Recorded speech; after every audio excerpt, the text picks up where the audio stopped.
kemudian bertepatan dengan tanggal 23 Maret 2021 hari ini, mudah-mudahan kita semuanya diberkahi dan dirahmati oleh Allah Subhanahu wa taala. Amin.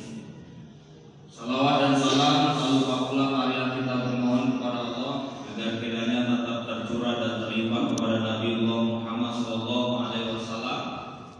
Mudah-mudahan kita semuanya termasuk salah satu umatnya yang terbaik, yang senantiasa menjaga dan mengamalkan sunnah beliau sampai di penghujung akhir hidup kita kelak nanti. Amin ya rabbal alamin.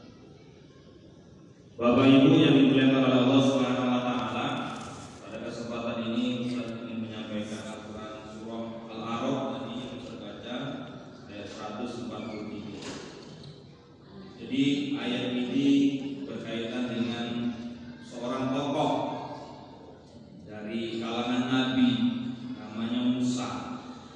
Jadi Musa ini Bapak Ibu yang dimuliakan oleh Allah, salah satu tokoh yang terkenal di Al-Quran. Kenapa Ustaz katakan dia terkenal dalam Al-Quran? Karena banyak nama dia selalu disebut oleh Allah di dalam Al-Quran. Kurang lebih 125 kali Allah menyebutkan di dalam Al-Quran.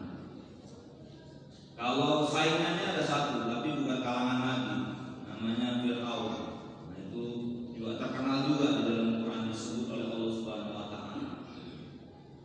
Jadi Nabi Musa ini punya kaum namanya Bani Israil, Bapak Ibu yang dimuliakan Allah. Ya.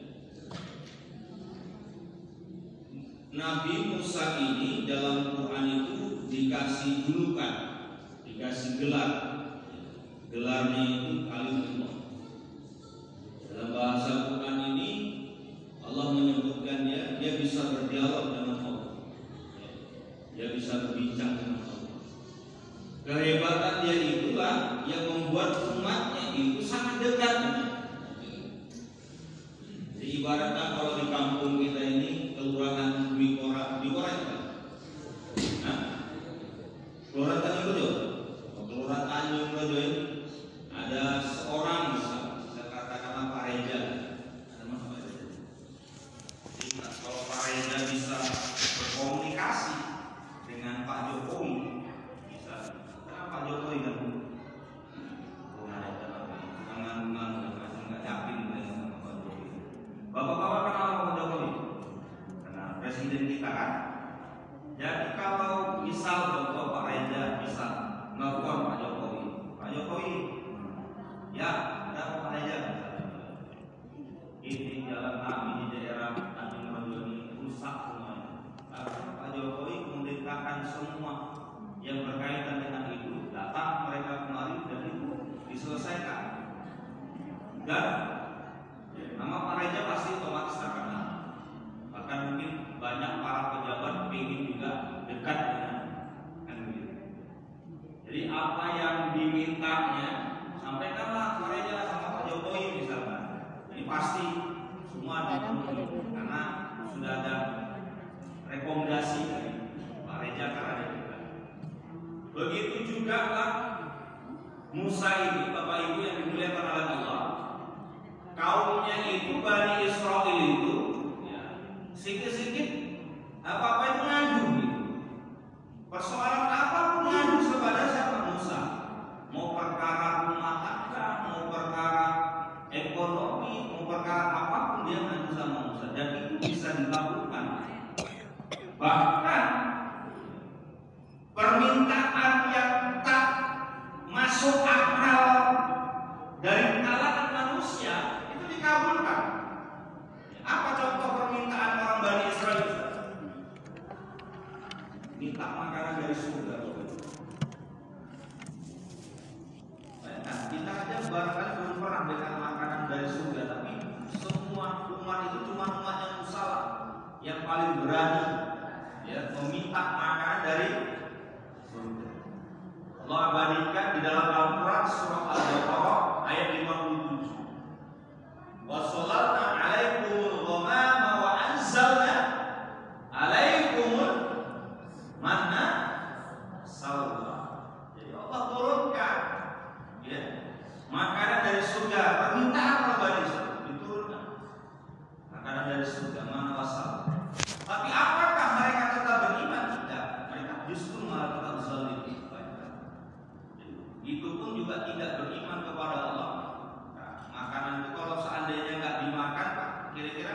terjadilah busuk lagi.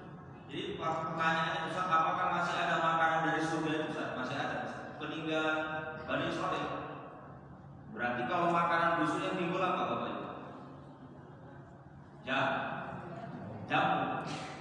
Ada jamur itu yang kita makan itu bagus untuk kesehatan, bagus untuk tubuh. Ada jamur yang mematikan. Jadi ada dua jamur itu makanan dari surga. Ya, jamur yang baik itu mana? Ya, yang bisa kita makan itu. Jamur yang tidak baik itu para ulama katakan salwa. Nah itu dia. Jadi kan ada jamur itu, beberapa jamur itu bisa jadi obat, bisa jadi makanan. Nah, jamur memang racun, bisa jadi racun. Jadi itu peninggalan makanan dari surga yang dia menjamur. Itulah penafsiran para ulama begitu. Jadi Bapak Ibu yang dimuliakan oleh Allah, permintaan orang-orang Bani Israil ini membuat Musa itu populer. Populer itu kalau dalam bahasa sekarang viral. Dia populer.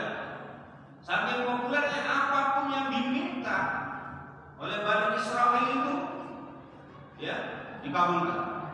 Maka terdengarlah sampai ke telinganya pembesar ketiga itu, namanya Fir'aun.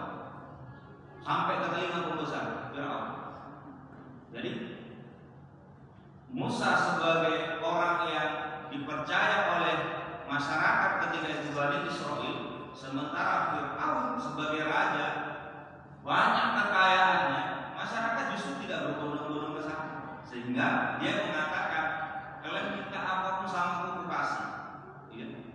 Sehingga apapun yang diminta oleh rajanya dipenuhi oleh Fir'aun, maka dia mengaku dirinya sebagai Tuhan. Karena apa yang diminta oleh Musa melalui Tuhannya, kalian tak usah minta sama Musa, minta sama apapun Tuhan.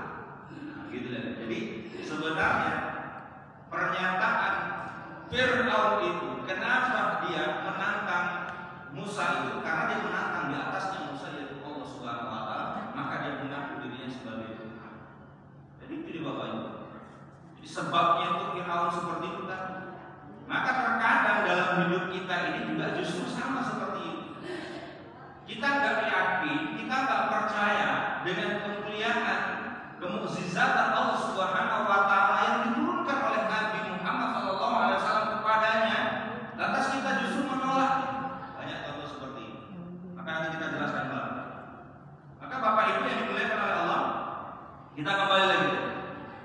Ketika Musa sebagai Nabi dan Rasul Allah Subhanahu wa Ta'ala, tapi dia sebagai manusia juga sama seperti kita Bapak Ibu yang dimuliakan oleh Allah. Maka orang-orang Bani Israil ini saking dia cerdasnya, saking dia pintarnya, udah dikasih makanan dari surga, tetap juga dia kufur kepada Allah Subhanahu wa Ta'ala. Maka akhirnya Allah pun menyumpah mereka. Kalau bahasa kita ini mengutuk lah gitu Bapak Ibu. Disumpah mereka. Apa sumpahnya Ustaz? Mereka jadi kerah. Jadi apa namanya? Jadi kerah. Kalau bahasa apa namanya sehari-hari monyet lah gitu.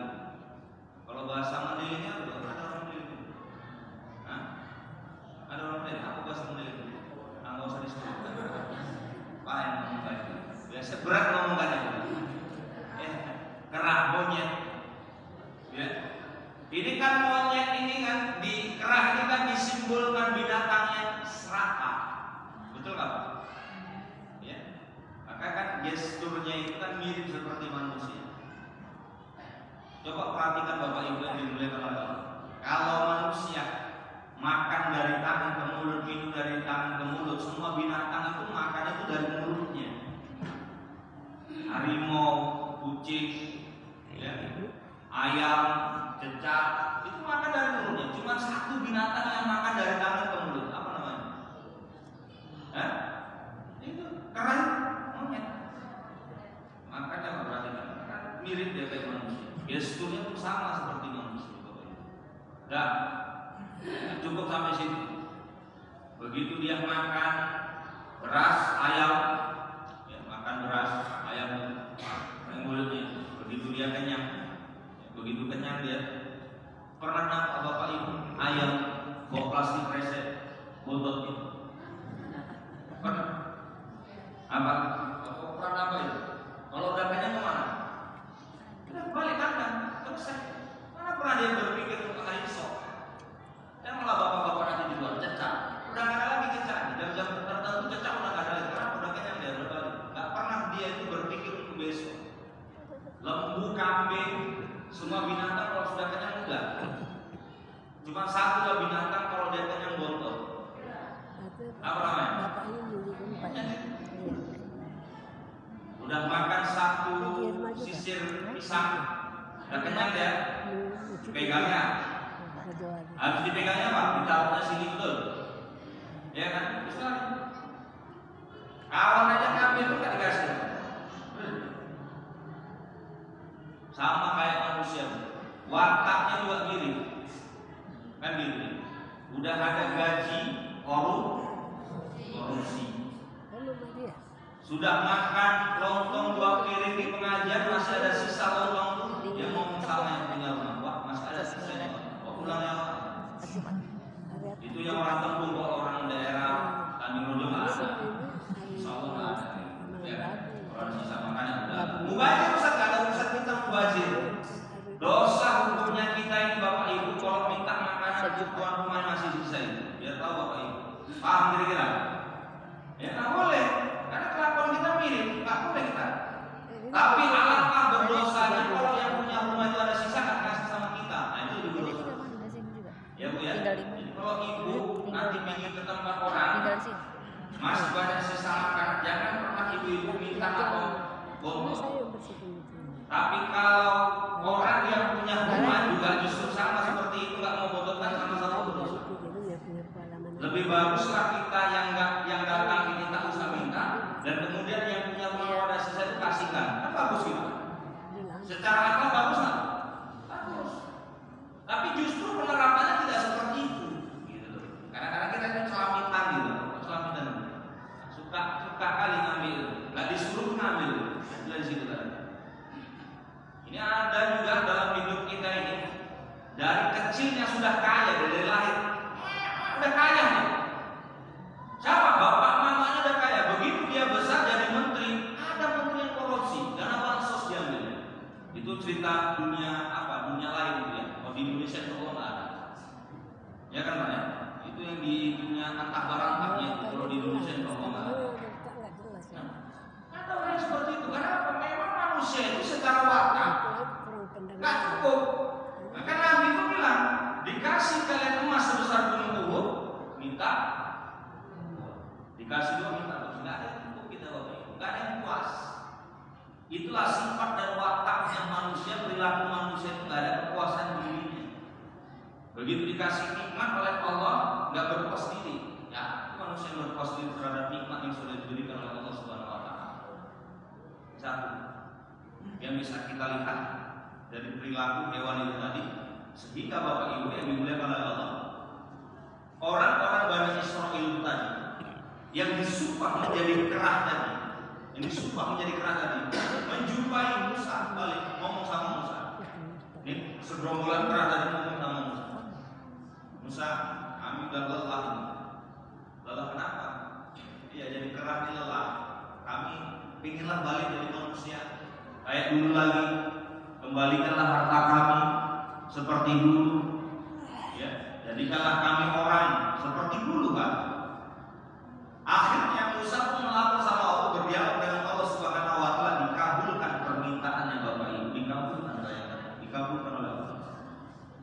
Begitu disampaikan oleh kaumnya tadi yang disumpah menjadi monyet, wahai kaumku, doa kalian itu dikabulkan oleh Allah. Kalian akan segera menjadi manusia dan harta kalian akan dikembalikan lagi, kekuasaan kalian akan dikembalikan lagi. Cuma satu yang tidak dikembalikan oleh Allah. Apa itu? Yang satu tidak diberikan oleh Allah. Begitu kalian menjadi manusia, maka kalian tidak akan diberikan iman pada diri kalian. Tapi kalau kalian tetap menjadi kerah, tetap menjadi binatang, maka iman itu masih ada. Apa jawaban mereka? Kelompok Bani Israil ini yang sudah menjadi kerah. Yang begitu Musa sampai ke sama Allah, biarlah kami tetap menjadi kera.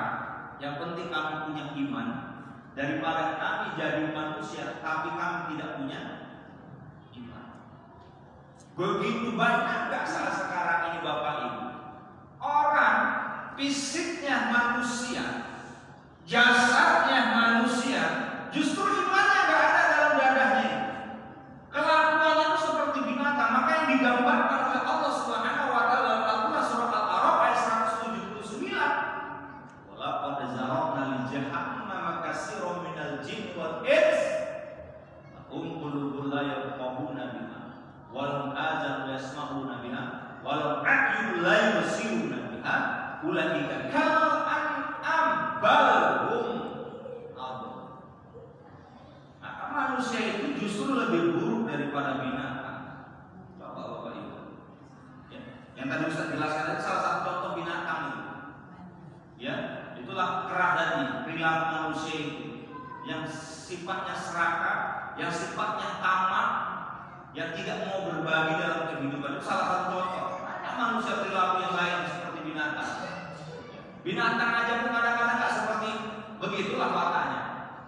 Kalau harimau, seganas-ganasnya harimau tak akan pernah membunuh anaknya, tak akan pernah menyiksa anaknya. Ada manusia, ya, sebagai ayah manusia, tapi ada yang menyiksa anak dan istrinya. Ada lagi? Ada. Kan gitu ya. Seganas-ganasnya binatang, ya, kayak manapun binatang itu pergi jauh entah kemana, kan begitu. Begitu dia pulang ngasih makan sama anaknya. Ada wanita sebagai seorang ibu kerjaannya main handphone aja, tak ingat anaknya lapar, tak ingat anaknya untuk apa? Belajar. Jadi kadang-kadang dalam hidup kita itu sama, dan bahkan lebih buruk daripada binatang itu banyak perilaku itu. Ya, belum lagi dari sifat kikirnya, ya, dari belum sifat lagi yang mengadu domba, yang suka berantem, banyak. Ya, bahkan lebih binah lagi kita dari binatang. Gak usah kita berpanjang ke sana, tapi yang jelas itulah yang terjadi Bapak Ibu yang dimuliakan oleh Allah. Watak dan sifat perilaku manusia dalam kehidupan itu Allah ingatkan kepada kita, jangan kita seperti binatang. Bapak Ibu yang dimuliakan dari rahmat Allah Subhanahu wa taala, maka kita kembali tentang ayat yang Allah sebutkan tadi dalam Al-Qur'an surah Al-A'raf tadi tentang dialognya Allah dengan Musa tadi. Dialognya Allah dengan Musa.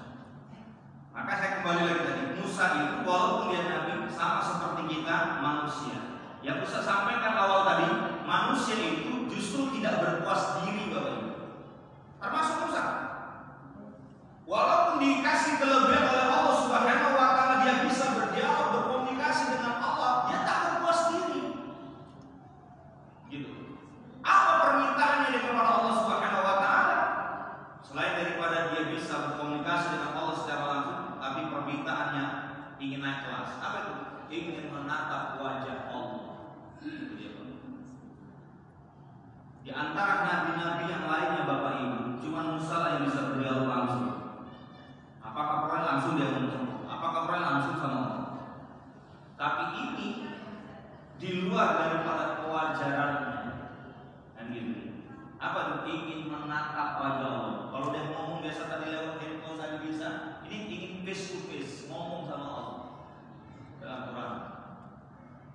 Ya. Akhirnya apa? Apakah Allah marah murka kepada Musa? Enggak, justru dikabulkan doanya. Enggak apa-apa. Nanti kita ketemu di gunung, kalau bahasa Quran itu Jibal. Di gunungnya. Ya. Nanti pada waktu yang sudah ditentukan di gunung itu, ya, pada waktu yang sudah ditentukan di situ, kalau gunung itu tidak bergeser pada tempatnya, aku pastikan kata Tuhan, kau bisa bertemu dengan di waktu yang sudah ditentukan oleh Allah Subhanahu wa taala. Musa pun sudah datang ke sana. Lantas cahaya pun datang menghampiri gunung itu rata lalu, luluh lantak, meledak. Musa pun pingsan. Pingsan apa? Pingsan. Tertidur lama. Begitu dia bangun dari tidurnya, dia memuji Allah Subhanahu wa taala. Maha suci Engkau ya Allah. Hamba bertobat kepada atas kesalahan.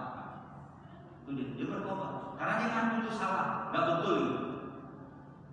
Nanti Bapak Ibu boleh baca dalam buku yang ditulis oleh Imam Al-Ghazali, Mukasafatul Qulub. Salah satu buku yang terkenal dari Imam Al-Ghazali itu namanya Ihya Ulumuddin. Ada 4 jilid. Ustaz punya bukunya tapi bentuknya PDF. Ihya Ulumuddin. Kalau mau minta apa usah kasih. Ya. Mukasafatul Qulub. Al-Ghazali menjelaskan ya, dialog Allah atau dialog Musa dengan Allah Subhanahu wa taala. Begitu Musa bangun dari tidurnya, bangun dari pingsannya, Musa berkata kepada Allah. Ini dijelaskan oleh Al-Ghazali. Ya Allah, kalaulah hari ini aku tidak bisa menatap wajahmu, ya, tapi aku memohon kepadamu ya Allah, suatu saat kelak, maksudnya nanti di yaumil akhir, ya, izinkanlah hamba ini bisa menatap wajahmu suatu saat kelak, maksudnya di akhir nanti, di hari pembalasan. Dan Musa ngomong, apakah dengan ibadahku, disebutkan ibadahnya satu, sholat, apakah sholatku ini bisa mempertemukan diriku ya, kepada Tuhan, bisa menatap wajah? Allah langsung menjawab, tidak. Sholatmu itu untuk dirimu sendiri. Allah menjelaskan dalam Al-Quran surah Al-Ankabut ayat 45, ya, inna sholata tanha 'anil fahsya'i wal munkar. Sungguh sholat itu mencegah manusia dari perbuatan keji dan munkar. Sudah. Yang kedua, apakah dengan puasa punya Tuhan? Tidak. Puasa untuk diri, membersihkan hati, membersihkan raga, membersihkan jiwa dan raga. Semua amal ibadah itu disebutkan nama Musa, satu pun tidak ada yang bisa mempertemukan dirinya untuk menatap wajah Allah suatu saat kelak. Jadi amal ibadah apa Tuhan yang bisa mempertemukan menatap wajah kelak? Allah menjawab, sedekah. Itu dia. Apa tadi Bapak Ibu? Sedekah. Jadi Ustaz, kami sholat untuk apa Ustaz? Kalau nggak bisa masuk surga. Puasa untuk apa kami puasa kalau nggak bisa masuk surga? Kalau seandainya kami baca Quran, Ustaz, berzikir, bertasbih, bertahmid kepada Allah, nggak bisa masuk surga apa? Tidak. Ibadah itu semuanya mengantarkan kita masuk ke dalam surga Allah. Sholat itu kunci masuk surga. Ya Bu ya, sholat itu untuk masuk surga, itu jalan. Gak bisa kita tahu itu kuncinya, passwordnya. Cuman apakah kita bisa menatap wajah Allah? Mari kita berani. Bapak-bapak, ibu-ibu punya rumah. Ini punya rumah kan? Bapak-bapak punya rumah kan? Gak yakin kita punya rumah. Gak yakin punya. Mama lu tanya, ibu yakin ibu punya rumah kan? Nah, punyanya. Gak yakin kalau ibu punya ibu gitu. Allah ya, semua ceramah bapak ini. Iya nek. Bapak-bapak punya rumah. Apa itu? Lalu dalam misalnya anggap aja punya lah. Semalam isinya ini gimana? Ya, misal bapak-bapak itu punya rumah. Saudara itu nelpon, tak dari kampung, tak dari mana, tak dari pokoknya nelpon. Assalamualaikum Pak, waalaikumsalam. Nah, ada apa? Ini Wak, awak mau datang ke rumah Wak Medan di Tanjung Rejo nih Wak katanya. Oh ya, datang lah. Begitu dia datang ke rumah ibu sampai ke rumah depan pintu, ketok pintu. Assalamualaikum, nggak ada ibu bapak di rumah. Telepon lagi dia, Wah di mana Wak? Ini lagi di luar. Aku udah sampai rumah Wak, nggak bisa masuk, ini dikunci rumah ini. Ya udah, kuncinya di atas pintu ambil aja. Begitu diambil kuncinya, bisa masuk nggak nih kawan? Saudara ibu bapak bisa masuk nggak? Bisa masuk. Udah aku makan, minum, mandi, bersih-bersih. Habis itu tidur, istirahat. Pokoknya suka hati lah di rumah itu. Kau ngapain nggak apa-apa. Pokoknya istirahat dengan baik. Kan gitu deh. Makan, minum, ada masakan semua makan. Kan gitu deh. Pertanyaannya, apakah saudara ibu itu yang sudah datang ke rumah, sudah menikmati semua isi fasilitas semua itu, bisa bertemu dengan bapak ibu? Ada yang jawab. Mana yang geleng-geleng? Hah? Kira-kira bisa nggak? Belum kan? Belum tentu. Kalau ibu nggak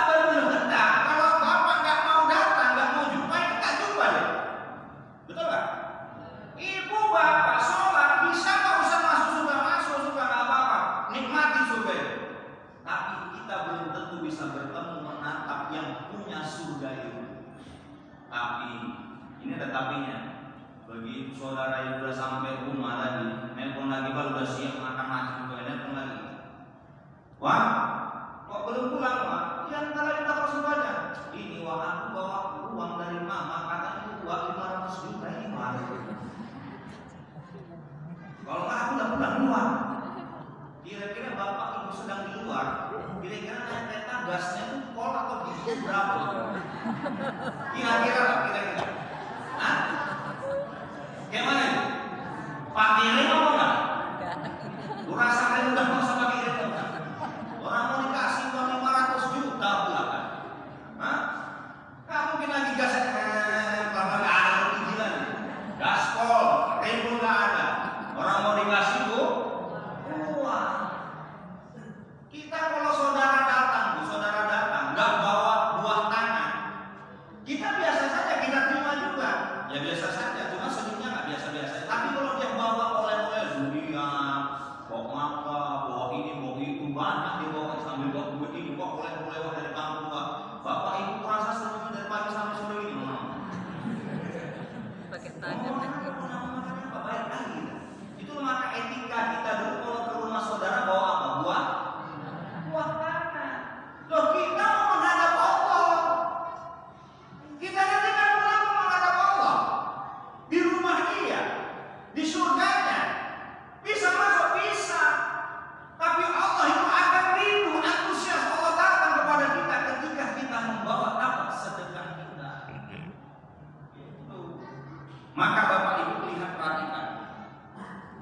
Ketika Allah berbicara di dalam Quran, berbicara tentang sholat, Allah dampingkan apa? Ketika Allah berbicara Al-Quran itu tentang sholat, Allah mendampingkan apa? Wa aqimu sholat, wa atu, nggak bisa dia sendiri. Hampir setiap semua ayat yang berbicara tentang sholat, Allah dampingkan apa? Zakat. Tadi ibu sholat 5 waktu, oke silakan, tidak ada masalah bapak sholat 5 waktu.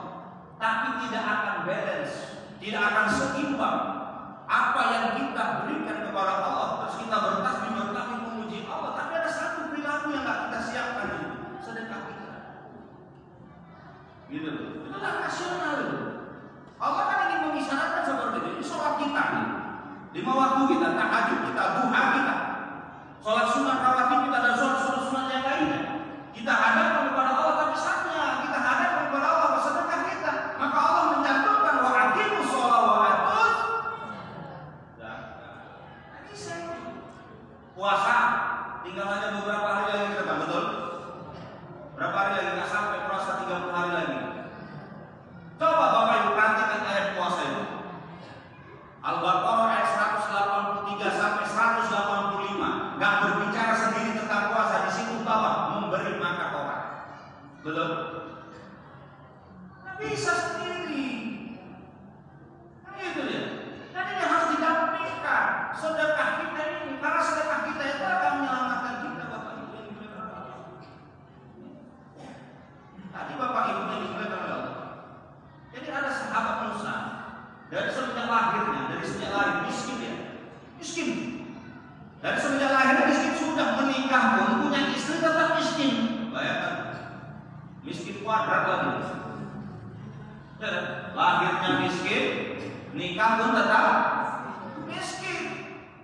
Begitu dia sudah menikah, istrinya bilang sama dia, Bang, kok kan lahir udah miskin Bang, aku juga sama Bang. Lahir miskin, ketemu kamu juga miskin, kita kan capek Bang miskin dulu Bang. Ibu-ibu, bapak-bapak, kalau nengok orang, misalkan orang tetangga kita bentar-bentar beli sepeda motor, bentar-bentar beli kulkas, bentar-bentar beli TV, bentar-bentar beli handphone, kepingin nggak kita seperti mereka? Pengen nggak? Nah, pengen kita. Bentar-bentar makan tetapi, bentar-bentar makan enak. Kenapa? Kita kalau orang tetangga itu kan apa ya? Orang sesuatu yang nampak. Kita kepingin. Ini kawannya Musa itu ya sama, Bang.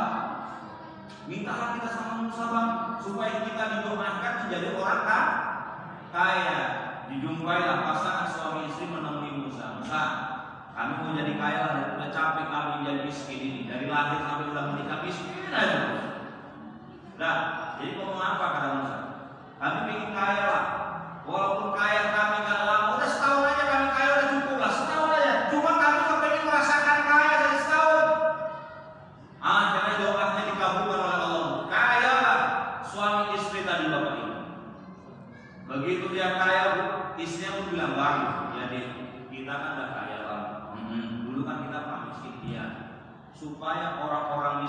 itu juga merasakan sama seperti kita yang merasakan enak, Bang. Tiap hari harta kita kasih sama orang tua, dikasih orang yang miskin dikasih tiap hari. Rupanya ada waktu 1 tahun itu berlalu.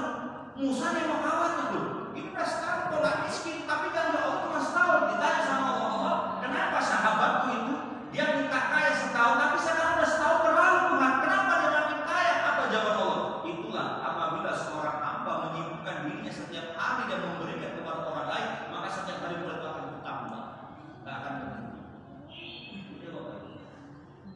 Tadi kita ini Bapak Ibu nggak ada yang rugi. Begitu kita memberikan harta kita kepada Allah, Masya Allah luar biasa. Ini apa namanya? Air putih. Dalam sebuah hadis qudsi, Nabi Muhammad SAW menyampaikan bahwa orang yang memberi makan dan minum kepada orang yang dikenal ataupun tidak dikenal itu pahalanya ngalir. Saya ulang, kata Nabi, orang yang memberikan makan dan minum kepada orang yang dikenal dengan tidak dikenal itu pahalanya mengalir. Oke, barangkali kita kalau katakan sedekah jariah dalam bentuk fisik, bangunan, masjid, sekolah, jalan, sumur, tempat ibadah dan sebagainya. Oke, Bapak Ibu, mungkin berat kita memberikannya. Ada caranya nih. Ayo. Dulu Umar bin Khattab di masa kekhalifahannya, dia itu presiden, Bapak. Khalifah, ya, pemimpin besar. 2 kota Mekah dan Madinah yang dikuasai Mesir, dikuasai Persia, dikuasai Syria, Roma, udah jadi penguasaan dia. Itu orang kaya, Bu.